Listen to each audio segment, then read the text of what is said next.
الشیطان الرجیم بسم اللہ الرحمن الرحیم ربنا اننا سمعنا منادیا ینادی للایمان ان آمنوا بربکم فآمنا ربنا فاغفر لنا ذنوبنا وكفر عنا سيئاتنا وتوفنا مع الأبرار ربنا وآتنا ما وعدتنا على رسلك ولا تخزنا يوم القيامة إنك لا تخلف الميعاد فاستجاب لهم ربهم أني لا أضيع عمل عامل منكم من ذكر أو أنثى بعضكم من بعض الذين هاجروا وأخرجوا من ديارهم وأوذوا في سبيلي وقاتلوا وقتلوا لأكفرن عنهم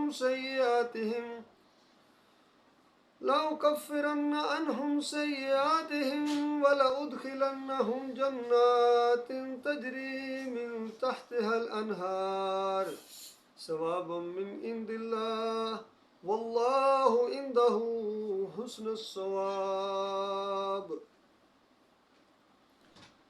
یہ سورہ آل عمران کے آخری رکوع کی آیات ہیں اور بہت ہی زبردست علمی بیان ہے یہ۔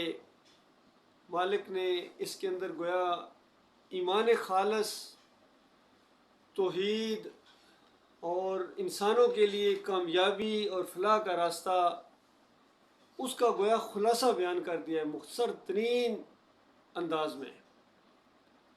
اور جو آپ سنتے ہیں کہ یہ چیز ہے، یہ ثواب کا کام ہے، یہ گناہ کا کام ہے، اس میں بتایا گیا کہ ثواب کیا چیز ہے۔ اس میں ایمانداروں کا اپنے مالک اور خالق سے ایک تعلق بیان کیا گیا ہے، ایک دعا بیان کی گئی ہے، ایک واقعہ پیش آیا ہے، اس کے اوپر صحابہ کرام نے ایک دعا مانگی، اس دعا کا جواب دیا اللہ تعالیٰ نے، اس کو اللہ تعالیٰ نے وحی کی شکل میں نازل کر دیا۔ اور قیامت تک کے لیے مومنوں کے لیے اس میں رہنمائی ہے کہ جب اللہ کو آپ پکاریں گے تو آپ دیکھیں کس طرح اللہ تعالیٰ جواب دیتا ہے۔ یہ نہیں کہ آپ کوئی بات پکار رہے ہیں اور بس اسی طرح ہوا میں آپ کی آواز بکھر گئی، ایسا نہیں ہے۔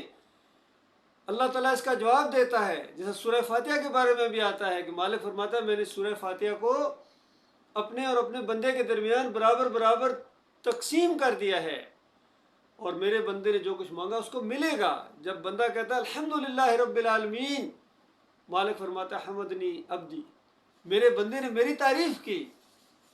اسی طریقے سے ہر بات کے اوپر مالک جواب دیتا ہے۔ اور جب کہتا ہے ایاک نعبد و ایاک نستعین، مالک فرماتا ہے یہ میرے اور میرے بندے کے درمیان گویا طے پا گیا، جو مانگے گا دوں گا، جو مانگے گا دوں گا۔ اور بندہ کیا مانگتا ہے؟ اپنی کامیابی کو مانگتا ہے۔ اہدنا الصراط المستقیم، مالک مجھے سیدھا راستہ دکھا۔ صراط مستقیم ہی صحیح معنوں میں کامیابی ہے، سیدھا راستہ۔ تمام انبیاء اسی راستے کی طرف رہنمائی کرنے کے لیے آئے تھے، اور اللہ کے آخری رسول محمد صلی اللہ علیہ وآلہ وسلم نے جب مکہ کے اندر یہی آواز اٹھائی، پکارنے والے نے ایک پکار لگائی، وہ پکار کیا تھی اس کا ذکر ہے ان آیات کے اندر۔ وہ پکار کیا تھی؟ صحابہ اکرام دعا کر رہے ہیں اللہ تعالیٰ سے، اس پکار کو سننے کے بعد کہتے ہیں ربنا اننا سمعنا منادی، اے ہمارے رب، براہ راست اللہ کے ساتھ تعلق قائم ہو گیا ہے، ایمان بالکل اللہ کے اوپر خالص ہو گیا ہے۔ وہ جو درمیان میں واسطے، وسیلے تھے، پردے تھے، وہ ہٹ گئے ہیں۔ اپنے مالک اور خالق کو پہچان لیا انہوں نے کہ ہم اگر اللہ کو نہیں دیکھ سکتے ہیں، اللہ ہمیں دیکھ رہا ہے، بالکل یہ یقین بالکل تازہ ہو گیا۔ اور پھر اپنے مالک اور خالق کو پکار رہے ہیں کہ مالک ہم نے ایک پکارنے والے کو پکارتے ہوئے سنا۔ کس کی طرف اشارہ ہے؟ محمد صلی اللہ علیہ وآلہ وسلم کی طرف۔ اللہ کے آخری رسول نے پکار لگائی تھی صفا کی پہاڑی کے اوپر چل کے، خطرہ خطرہ، لوگ اکٹھے ہوئے اور لوگوں کو بتایا کہ دیکھو ایک بہت بڑے خطرے سے میں تمہیں آگاہ کر رہا ہوں۔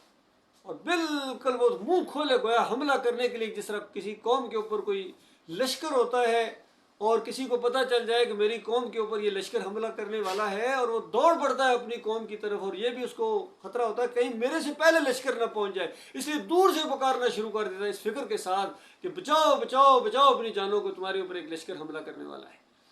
تو بتایا کہ جس کسی نے اس کی بات مان لی وہ اس نے اپنے آپ کو محفوظ کر لیا، اور جس نے بات نہیں مانی وہ رگڑا گیا ہے۔ تو اس انداز سے ایک پکار لگائی تھی، وہ پکار ذکر ہے، دیکھیں کتنی پیاری پکار ہے کہ پکار کیا تھی؟ ایمان کی طرف پکار تھی، اعمال کی طرف نہیں۔ ابھی پہلے ایمان لاؤ، نماز روزہ حج اور عمرے کی پکار نہیں تھی، یہ کوئی ایک دم کسی اور چیز کی پکار نہیں تھی۔ کس چیز کی پکار تھی؟ پہلے ایمان لاؤ، للایمان، ایمان کی طرف پکارا جا رہا تھا۔ ان آمنو بربکم، اپنے رب کے اوپر ایمان لے آؤ، اپنے رب کے اوپر ایمان لے آؤ۔ یہ نہیں کہا گیا میرے رب کے اوپر ایمان لے آؤ، اس میں بھی یعنی کسی کو کنفیوژن ہو سکتی تھی کہ کوئی معاملہ ہے، بتایا گیا اپنے رب کے اوپر ایمان لے آؤ۔ ابو جہل تم اپنے رب کے اوپر ایمان لے آؤ، عتبہ شیبہ اپنے رب کے اوپر ایمان لے آؤ، چچا ابو طالب اپنے رب کے اوپر ایمان لے آؤ، یعنی اپنے مالک جس نے تمہیں پیدا کیا ہے اس کی بات میں کر رہا ہوں، تاکہ کسی قسم کی کوئی کنفیوژن باقی نہ رہے۔ اور میں تمہارے رب کے اوپر ایمان لاؤ، یہی صاحب یاسین نے کہا تھا جس کو قتل کر دیا گیا تھا۔ اس نے دعوت جب دی تو اس نے کہا لوگوں کان کھول لو میری قوم کے لوگوں، میں تمہارے رب کے اوپر ایمان لے آیا ہوں۔ گویا اس میں یہ ہے کہ تم اپنے رب سے دور ہو، تم اپنے رب کو نہیں مانتے ہو، میں تو تمہارے رب کو مانتا ہوں، اور میرا بھی وہی رب ہے، میں تو اس کو رب مان چکا ہوں۔ تو رب اپنے رب کے اوپر ایمان لے آؤ۔ وہ حیران ہوتے تھے کہ یہ کیا بات کہی جا رہی ہے، رب کو مانتے تو ہیں، ایمان تو لاتے ہیں، حج بھی کرتے ہیں، عمرہ بھی کرتے ہیں، حاجیوں کو ستو بلاتے ہیں، خدمت کرتے ہیں، طواف کرتے ہیں، یہاں رکوع اور سجدے کرتے ہیں، اور کون سی ایمان کی بات کہی جا رہی ہے؟ تو کہا گیا نا نا نا نا، یہ جو دوسروں کو ساتھ ملاتے ہو نا اللہ کو چھوڑ کر، جو اللہ کی بندگی ہے وہ تو ٹھیک ہے، جب دوسروں کے ساتھ کرتے ہو تھوڑی بہت یہ وہ جتنی بھی، یہ بس چھوڑ دو۔ کیونکہ مشرکین مکہ طواف کے دوران میں یہ پکار لگاتے تھے لبیک اللہم لبیک، اے اللہ ہم حاضر ہے، تیرا کوئی شریک نہیں، لا شریک الگ، تیرا کوئی شریک نہیں ہے، مگر جس کو تو نے خود بنا لیا ہو الگ، اس کا بھی ہو، جو کچھ اس کے اختیارات ہیں سب کا تو مالک ہے، جس کسی کو تو نے کچھ عطا کیا ہے معجزانہ طور پر یا جس انداز سے بھی، تو نبی علیہ السلام یہاں کہتے تھے رک جاؤ رک جاؤ، مت آگے بڑھو، کسی کو اس نے شریک نہیں بنایا ہے، وہ اکیلا ہے، الہکم الہ واحد، الہ تمہارا اکیلا ہے، معبود تمہارا اکیلا ہے۔ مات ابراہیم علیہ السلام کو پکارو، لات منات حبل کو نہ پکارو، ان کی نظر و نیاز نہیں ہے، ان کے واسطے وسیلے نہیں ہیں، ان کے رکوع اور سجدے نہیں ہیں، یہ مخلوق ہیں، ان کے نہیں کرنے ہیں بلکہ اللہ کے کرنے ہیں۔ اور پھر قرآن کے اندر ہر انداز سے یہی بات، سلمان علیہ السلام کا دور ہو، وہ حدد ہے، چھوٹی سی ایک چڑیا ہے، وہ آ کے کہتی ہے سلمان میں وہ چیز دیکھ کے آیا ہوں کہ جو آپ کو معلوم نہیں ہے، آپ غیب نہیں جانتے، میں دیکھ کے آیا ہوں، ابھی دیکھ کے آیا ہوں۔ پوری قوم ہے، بڑی شان و شوکت والی قوم ہے، بڑا تخت، اس قوم کو جو بادشاہ ہے ایک خاتون ہے، تو اس کے اوپر بڑے تخت کے اوپر بیٹھتی ہے، بڑی فوجیں گویا اس کے ساتھ ہیں، اور اس کے بعد دیکھتا میں کیا ہوں کہ انہوں نے اللہ کو چھوڑ کر سورج کو سجدے کر رہے ہیں۔ اندازہ لگاؤ، ان کو اتنی بھی عقل، ان کا دماغ کام نہیں کر رہا ہے۔ تو اندازہ لگائیے پرند چرند بھی اس معاملے میں جو ہے ان کے جذبات مجروح ہوتے ہیں جب اللہ کو چھوڑ کر کسی اور کی، یہ اور بات کہ ان کی زبان ہم نہیں سمجھتے ہیں، اس دور میں تو وہ زبان ایک معجزانہ طور پر سلمان علیہ السلام کو سمجھائی گئی تھی، اور اس طریقے سے حضرت نے آگے معاملہ کیا۔ اور پھر آگے سے دیکھیے پیغمبر کیسے ہوتے ہیں، پیغمبر کیسے ہوتے ہیں، جہاد کرنے والے ہوتے ہیں۔ اس نے کہا اچھا ایسی خبر تو لایا ہے کہ وہ اللہ کو چھوڑ کر سورج کی بندگی کر رہے ہیں، یعنی اتنا بھی دماغ ان کا کام نہیں کرتا۔ پہلے تصدیق کرائی کہ میں دیکھتا ہوں تو جھوٹ بولا یا سچ کہہ رہا ہے، دیکھ غیب نہیں جانتے، اور پھر جب تصدیق ہو گئی تو اس کے بعد کہا، خط لکھا، کہا یہ جا کے اس بادشاہ زادی کو یا بڑی جو ملکہ بنی ہوئی ہے اس کو جا کر کہو کہ مطیع اور فرمانبردار ہو کر ہمارے پاس آ جائے، مسلمان ہو کے آ جاؤ، مسلمان بنو اللہ تعالیٰ کے، اور اگر تم بننے کے لیے تیار نہیں ہو تو ایسی فوج لے کے آؤں گا، تمہارے بڑے بڑے بادشاہوں کو میں ذلیل کر کے وہاں سے نکال دوں گا۔ تو یہ ہوتا ہے مومنوں کا انداز۔ تو یہاں بھی یہی چیز بتائی گئی کہ اپنے رب کے اوپر ایمان لے آؤ، مسلمان ہو جاؤ۔ اور وہاں اس کے بعد صحابہ کرام کا یہ قول نقل ہوا ہے کہ مالک ہم ایمان لے آئے، ہم نے لات منات کی خدائیوں کو چیلنج کر دیا، یا ابراہیم اگسنی کہنا چھوڑ دیا، ان کی نظر و نیاز چھوڑ دی، واسطے وسیلے چھوڑ دیے، بالکل لا تعلق ہو گئے، سارے کفر و شرک کے اوپر گویا ہم نے تھوک دیا، بالکل لات مار دی اس کے اوپر، اس طرح آئے ہیں، پوری طرح چھوڑ کر آئے ہیں، مالک آپ کی طرف آئے۔ اس در پتہ چل گیا یہ ایک ہی در ہے، باقی ساری درگاہیں شرک اور کفر اور شیطانی اڈے ہیں، ایک ہی درگاہ ہے جو اللہ کی درگاہ ہے، بارگاہ ہے، اللہ کی درگاہ ہے، ایک ہی دروازہ ہے جو کھلا ہو، باقی سارے دروازے شیطانی دروازے، کہیں سے کوئی کچھ نہیں ملتا ہے، بلکہ جہنم کی آگ میں جانے کا یہ اللہ کہہ رہا ہے کہ اگر تم نے میرے در کو چھوڑ کر کسی اور در کے اوپر تم نے دستک دی تو اس کے بعد تمہاری خیر نہیں، بس یہ ناقابل معافی جرم ہے، یہ وہ جرم ہے کہ جس کی بغیر توبہ کے جو ہے معافی نہیں ہے. اس دنیا کے اندر توبہ استغفار کرو. کتنی دیر لگتی ہے؟ ایک لمحہ لگتا ہے معافی مانگ لو اپنے مالک اور خالق سے. مالک پچھلے سارے گناہوں کے اوپر شے پھیر دے گا، ختم کر دے گا، سارے گناہوں کو نیکیوں کے اندر بدلی کر دے گا. پوری زندگی جب ان گناہوں کو یاد کر کر کے اپنے مالک سے معافیاں مانگو گے تو گویا وہ گناہ آپ کی نیکیاں بنتے چلے جائیں گے، آپ کی نیکیاں لکھی جائیں گی اس انداز سے کہ کس طرح اپنے مالک کی طرف بندہ آیا پلٹا ہے. بلکہ مالک فرماتا ہے جو کفر شرک چھوڑ کر میری طرف آتا ہے اس نے پلٹنے کا حق ادا کر دیا ہے. تو اس انداز سے یہ باتیں سامنے صحابہ نے کہا فآمنا، مالک ہم نے مان لیا. کتنی اکثریت تھی، انہوں نے رد کر دیا، انہوں کا جھوٹا ہے، دیوانہ ہے، کذاب ہے، کچھ پتہ نہیں اپنے مفادات ہیں، اس طرح کے الزامات لگائے. لیکن ہم نے کسی چیز کی پرواہ نہیں کی، نہ معاشرے کی پرواہ کی، نہ آباء و اجداد کے دین کی پرواہ کی، اور نہ کسی کی رسم و رواج کی پرواہ کی، نہ کسی کی سرداری اور کسی کی بڑی چودراہٹ کی روب میں ہم آئے. ہم نے کسی چیز کی پرواہ نہیں کی. مالک ہم ایمان لے آئے. اب مالک ہماری گزارش ہے ربنا فاغفر لنا ذنوبنا، اب مالک معاف کر دے جو ہمارے گناہ ہوئے ہیں. یعنی اس سے پہلے، ایمان سے پہلے کتنے گناہ ہوئے ہیں، اور وکفر عنا سیئاتنا، اور اس کے بعد ابھی کتنی کوتاہیاں ہوتی ہیں، ایمان کے بعد بھی ہو جاتی ہیں. مالک وہ پچھلے گناہ بھی ان سے بھی درخواست ہے مالک وہ معاف کر دے، اور ایمان لانے کے بعد جو کوتاہیاں ہو گئی ہیں یا آئندہ پتہ نہیں کتنی ہوں گی، مالک سب کو معاف کر دے.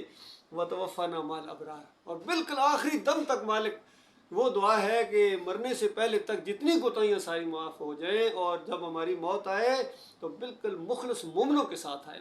بالکل ہمارے گناہوں کا ایک دبا بھی ہمارے اوپر نہ ہو. ربنا واتنا ما وعدتنا علی رسولک، اور مالک ہم نے سنا ہے، ہمارے نبی نے ہمیں بتایا ہے کہ صرف آج نہیں بلکہ پہلے بھی رسولوں کے ساتھ وعدے ہوئے ہیں کہ اپنی اپنی قوموں کو کہو کہ اگر تم نے ایمان لے آئے میرے اوپر، مجھے مان لیا، تو اس کے بعد لفتحنا علیہم برکات من السماء والارض، میں زمین اور آسمان کی برکتوں کے پرنالے کھول دیتا ہے ان کے اوپر، اور جنتوں کے اندر ان کو داخل کیتا، بڑی بڑی بادشاہت ان کو عطا کروں گا. اس طرح ایسے جو وعدے ہوئے ہیں تیرے رسولوں کے ساتھ اور رسولوں کے ذریعے ہم تک پہنچے ہیں، مالک وہ سارے وعدے ہمارے ساتھ پورے فرما. یعنی اس انداز سے دعا مانگی جا رہی ہے، مالک تیرا وعدہ سچا ہے. مسئلہ ہمیں جو فکر کھائی جا رہی ہے، پریشانی، وہ اپنی طرف کوتاہی ہے، کہیں ہم کسی شرک کے اندر نہ مبتلا ہو جائیں، کسی گناہ کے اندر مبتلا نہ ہو جائیں، اور جس کی وجہ سے ہمارے ساتھ اگر وہ وعدہ پورا نہ ہوا تو ہماری کوتاہی ہے. مالک آپ کی طرف سے وعدہ خلافی ہونے والے نہیں ہیں، اور قیامت کے دن ہمیں رسوائی سے بچانا. اور میرے مالک پورا ایمان ہے، انک لا تخلف المیعاد، پورا ایمان ہے، تو وعدے کی خلاف ورزی نہیں کرنے والا ہے. اگر کہیں کوتاہی ہوگی تو ہماری طرف سے ہوگی، کمزوری ہوگی، نہ مردی ہوئی تو ہماری طرف سے ہوگی، میرے مالک تیری طرف سے نہیں ہو سکتی. دیکھیے جس انداز سے، جس خلوص کے ساتھ دعا مانگی گئی، اسی طرح جواب سنی. پھر مالک ایسوں کی دعائیں قبول کرتا ہے. فاستجاب لهم ربهم، ان کے رب نے، یعنی صحابہ کرام کی طرف اشارہ. قیامت تک کے لیے جو اس انداز سے دعا مانگے گا اس کو یہی جواب ہے اپنے مالک کی طرف سے، اس کو یقین ہونا چاہیے کہ میرے مالک کا یہی جواب ہے. فاستجاب لهم ربهم، ان کے رب نے جواب دیا، ان کی یہ دعا قبول بھی فرمائی. اور آگے سے کہا انی لا اضیع عمل عامل منکم من ذکر او انثی، میں کسی کے عمل کو، یہ بہت بڑا عمل ہے تمہارا مومنو، بہت بڑی بات تمہارے حصے میں آئی ہے، بہت بڑا عمل تم نے کیا ہے، تمہیں اللہ نے توفیق دی ہے، کفر و شرک کو چھوڑ کر تم میری طرف آ گئے ہو، میرا راستہ اختیار کیا. یہ تمہارا اتنا بڑا عمل ہے کہ مالک اس کو ضائع کرنے والا نہیں. ایسا وہ قدردان رب ہے، چاہے کوئی مرد ہو، چاہے کوئی عورت ہو، اور جو بھی ہو، جس علاقے کا ہو، جس دور کا ہو، مالک ان کی اس عمل کو قبول کرے گا. بعضکم من بعض، تم آپس میں ایک دوسرے کے ہم جنس ہو، تم آدم علیہ السلام کی اولاد ہو، تم بھائی بھائی ہو، بہن بھائی ہو، انسان ہو، انسانوں کی بات. انسان کو ہم نے پیدا اسی لیے کیا ہے، اپنی بندگی کے لیے پیدا کیا ہے، اور ان کے اندر بھول رکھ دی ہے، یہ بھول بھی جاتا ہے، یہ گناہ بھی کر لیتا ہے، لیکن جب بھی میری طرف مالک فرماتا ہے پلٹے گا تو میں اس کو اسی طرح معاف کروں گا، اسی طرح اس کے درجات کو بلند کروں گا. اور پھر ایک پروگرام بتا دیا کہ مومنو تم نے کرنا کیا ہے. فرمایا فالذین ہاجروا واخرجوا من دیارہم، کہ جنہوں نے اس راستے میں ہجرت کی. دیکھیے ایمان لائے ہیں، ہجرت کا معاملہ آ گیا. اگر وہ ایمان کی دعوت ہی نہ دیتے تو بتاؤ کون ان کو ہجرت پر مجبور کرتا. وہ مول یہی تو کہہ رہا تھا کہ چپ ہو جاؤ، ٹھیک ہے ایمان عقیدہ جو مرضی رکھو، ہمیں کوئی سے اتنا زیادہ نہیں، اپنی حد تک رکھو. یہ تم نے کیا ظلم کیا ہے کہ فلاں کافر ہے، فلاں مشرک ہے، تمہارے بڑے بھی ایسے ہی تھے، تو کوئی چیز حد تم نے چھوڑی کوئی نہیں. اتنی بیزتی، ہم اپنے باء اجداد کی تعریفیں کرتے ہیں، کتنے بڑے بڑے سمجھدار لوگ گزرے، اور تم اٹھ کے یہ کہنا شروع ہو گئے بیوقوف تھے، وہ اللہ منات حبل کے سامنے جھکتے تھے، مشرک تھے، اور وہ جہنم کی آگ کا ایندھن بن گئے. ہم تو سنتے بڑے اللہ کے اندر جات پا رہے ہوں گے، اور تم کہتے ہو جہنم کی آگ کا ایندھن بن گئے. اتنے بڑے عمر بن لئی الخزائی بڑے بزرگ گزرے ہیں، انہوں نے لات منات کی جب وہ قربانی کی تھی، نظر و نیاز پیش کی تھی، تو وہ بڑے نیک آدمی تھے، اور تم کہتے ہو کہ گدھے کی طرح چکر لگا رہے ہیں اندھوں کے اوپر جہنم کے اندر، میں دیکھ کے آیا، مجھے دکھایا گیا ہے، کتنی بڑی توہین کرتے ہو، کتنی بڑی گستاخی کرتے ہو۔ اس طریقے سے اس معاشرے کے اندر آگ لگ گئی تھی گویا۔ یہ ہوتا ہے ایمان کی شان، یہ نہیں کہ پتہ ہی کوئی نہیں، پڑوسی کو بھی کوئی نہیں پتا، والدین کو بھی۔ مودودی صاحب کا ایک میں نے تبصرہ دیکھا، اور ان کی جماعت والوں نے لکھا اس کے اندر کہ مودودی صاحب کہتے ہیں کہ ایک عرصہ دراز تک میرے گھر والوں کو بھی نہیں پتا تھا میرے اندر کیا تبدیلی آ گئی، کسی کو پتہ ہی کوئی نہیں چلا، اور پھر اس کے بعد جب بتایا تو پوری بات نہیں بتائی ہے، بلکہ شرک اور کفر کو ملا کے پیش کیا ہے انہوں نے۔ سوال کیا گیا کہ یہ جو دوسروں کو پکارا جاتا ہے قبروں کے اوپر جا کر، تو مودودی صاحب رسائل و مسائل احساس سوم کے اندر لکھتے ہیں کہ اس سے عقیدے میں خرابی لازم نہیں آتی ہے۔ بتائیے، سارا کہانی ختم ہو گئی۔ جب عقیدے میں خرابی لازم نہیں آتی ہے تو قرآن کیا کہہ رہا ہے؟ وَمَنْ أَضَلُّ مِمَّنْ يَدْعُو مِن دُونِ اللَّهِ مَنْ لَا يَسْتَجِيبُ لَهُ إِلَىٰ يَوْمِ الْقِيَامَةِ وَهُمْ عَنْ دُعَائِهِمْ غَافِلُونَ۔ اس سے بڑا گمراہ بتاؤ، اس سے بڑا بدعقیدہ بتاؤ جو اللہ کو چھوڑ کر کسی اور کو پکارے، جو قیامت تک جواب نہیں دے سکتے ہیں۔ قیامت تک جواب نہ دے سکنے کا مردوں کے بارے میں کہا گیا ہے، یہ مردے قیامت تک جواب نہیں دے سکتے، نہیں سنتے ہیں، غافل ہے تمہاری۔ کہتے ہیں عقیدے میں خرابی لازم کوئی نہیں آتی ہے۔ اس طریقے ساروں نے مکس کر کے پیش کیا ہے، اور دوسروں نے تو براہ راست پکار کو جائز ثابت کر دیا۔ کسی نے پکاریں ثابت کر دی کہ اللہ کے بندوں کو پکارنا یہ اللہ ہی کو پکارنا ہے۔ محمود الحسن قرآن کے پہلے صفحے کے اوپر تفسیر شبیر احمد عثمانی میں سے یہ فتویٰ دے دیا کہ اللہ کے بندوں کو پکارنا یہ اللہ ہی کو پکارنا، بس بات ختم ہوگی، توحید ختم۔ کوئی کہتے ہیں اللہ کے بندوں کو سجدہ، یہ اللہ ہی کو سجدہ ہے جی۔ بتائیے، اس طرح کے کوئی واسطے وسیلے، کوئی وحدت الوجود، کوئی ہر ایک لگا ہوا، سب نے سب بندی کی ہوئی ہے ایمان خالص کے خلاف۔ تو اللہ کے بندوں اس وجہ سے بربادی آئی ہے، اس وجہ سے پوری دنیا میں جو آگ لگی ہوئی ہے، اور خاص کر ان مسلمانوں کو ذلیل و خوار کیا جا رہا ہے، یہ اس شرک کی وجہ سے ہے۔ ساری برائیاں جس کا آج رونا روتے ہو، فحاشی بہت ہو گئی ہے، چور بازاری ہے، کرپشن ہے، اور جناب یہ چیزیں ہیں، یہ ساری شرک کی بیٹے اور بیٹیاں ہیں اللہ کے بندو۔ تم شرک کو ختم کرو، یہ آٹومیٹکلی ختم ہو جائیں گی۔ جو پیچھے گٹر کھلا ہوا ہے اس کو بند کرنے کے لیے تیار نہیں ہو، آگے سے صفائی کرتے ہو، تھوڑا بہت پرفیوم چھڑک دیتے ہو، تو گندگی کیسے ختم ہوگی؟ گزشتہ کتنی پوری زندگی ہماری ابھی گزر رہی ہے کہ بد سے بدتر لوگ آ رہے ہیں، حکمران آ رہے ہیں، اور عوام شرک اور کفر میں بہت آگے بڑھتی جا رہی ہے۔ ابھی جو کل پرسوں یہ قوم کرنے والی ہے، پوری زمین کے اوپر اپنے نبی کو کس طرح پوجتی ہے، عیسائیوں کی طرح، بالکل وہی سارا انداز ہے ان کا۔ تو اللہ کے بندو، یہ ساری چیزیں اسی شرک کی وجہ سے ہیں۔ اب اس کے خلاف جو اٹھے گا صحابہ کرام کی طرح، اور اس طرح جم جائے گا، اور اس طرح اللہ کو پکارے گا، مالک میں نے کفر و شرک کو چھوڑ دیا، میں نے بریلویت کو چھوڑ دیا، میں نے دیوبندیت کو چھوڑ دیا، میں نے اہل حدیثیت کو چھوڑ دیا، میں نے صوفیوں کو چھوڑ دیا ہے، میں نے مالک تیرا راستہ اختیار کیا، اس طرح جیسا صحابہ کرام کا راستہ تھا۔ اس انداز سے جو اٹھیں گے تو پھر کھلبلی تو مچے گی، پھر علاقے سے بھی نکالا جائے گا، پھر نوکریوں سے بھی نکالا جائے گا، پھر گروپس سے بھی نکالا جائے گا۔ یہ سارے برائل وہ گزریں گے۔ وَأُخْرِجُوا مِن دِيَارِهِمْ، کچھ لوگ تو نکال دیا گیا، اور کچھ لوگ جو خود نہیں نکلے ان کو دھکیل کے نکالا گیا، نکلو ادھر سے۔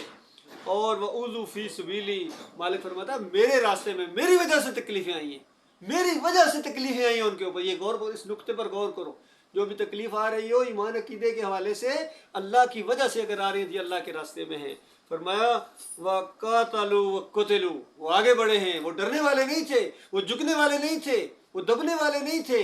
اس طریقے سے انہوں نے جماؤ دکھایا ہے، ان کو اللہ نے جو ہے موقع دیا ہے، اور اس کے بعد ان کو ایسی توفیق ملی ہے اپنے مالک اور خالق کی طرف سے جماؤ کے بعد، کہ اس کے بعد پھر جم گئے ہیں۔ پھر معاملہ ہجرت کے بعد یہ نہیں کہ ہجرت کے بعد نکل گئے، معاملہ ختم ہو گیا جی، اس علاقے سے نکل گئے ہیں جی، نہ، وہاں جا کے انہوں نے ریسٹ کرنے کی بجائے، آرام کرنے کی بجائے اور دین کی دعوتیں دی ہیں، کبھی ادھر جا رہے ہیں، کبھی ادھر جا رہے ہیں۔ اس طرح ایک پورے ماحول کے اندر معاملہ ہوا، اور مشرکین مکہ وہاں پہلی جنگ جو یہ بدر، یہ کافر مشرک وہاں مارنے گئے تھے مدینے میں بھی، وہاں قتال ہوا ہے۔ مالک فرماتا ہے یہ قتل کرتے بھی ہیں اور قتل ہوتے بھی ہیں، یہ نہیں صرف قتل ہو جاتے ہیں جی، یہ قتل کرنا بھی جانتے ہیں۔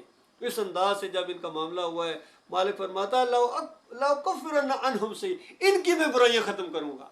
یہ نہیں کہ ایمان عقیدہ ہی نہیں، اور اگر ایمان عقیدے کے بعد بھی اگر صحیح معاملہ آگے نہیں بڑھتا ہے صحابہ کرام کی طرح، اگر دوسروں کی طرح، کوئی کہتا ہے تبلیغی جماعت والوں کی طرح، کوئی کہتا ہے جماعت اسلامی کی طرح، کوئی کہتا ہے یہ جمہوریت کی ذرا مدینہ ریاست بن جائے گی جی، یہ سب فریب کار ہے۔ اللہ کے بندوں، ان کے فریب سے نکلو، اور ان کے راستے پر چلو گے، پھر تمہارے ساتھ یہ معاملات نہیں ہوں گے، بلکہ صحابہ کرام والا انداز اختیار کرو گے تو اس کے بعد پھر تمہارے گناہوں کو بھی مالک معاف کرے گا، تمہاری کمزوریوں کو دور کرے گا، ولا ادخلنہم جنات تجری من تحتہا الانہار، اور جو جس جنتوں کا ذکر کرتے ہیں وہ جنت کی نہریں، وہ جنت کے باغات اور وہ جنت کے بڑے بڑے بالا خانے اور جنت کی حوریں جن کا ذکر سنا ہے، وہ ان کے لیے ہیں جو یہ راستہ اختیار کریں، جہاد کریں اللہ کے راستے میں۔ یہ نہیں کہ ٹھنڈے ٹھار جناب نہ دین کی دعوت دی، نہ کسی نے دھکا دیا، نہ کسی نے گالی دی، نہ کسی نے اپنے علاقے سے نکالا، اور جنت کی جناب وہ بڑے بڑے درجات کے آپ امیدیں لگا کے بیٹھے ہیں، تو وہ بات کی ہے پہلے جہنم کی آگ سے بچنا،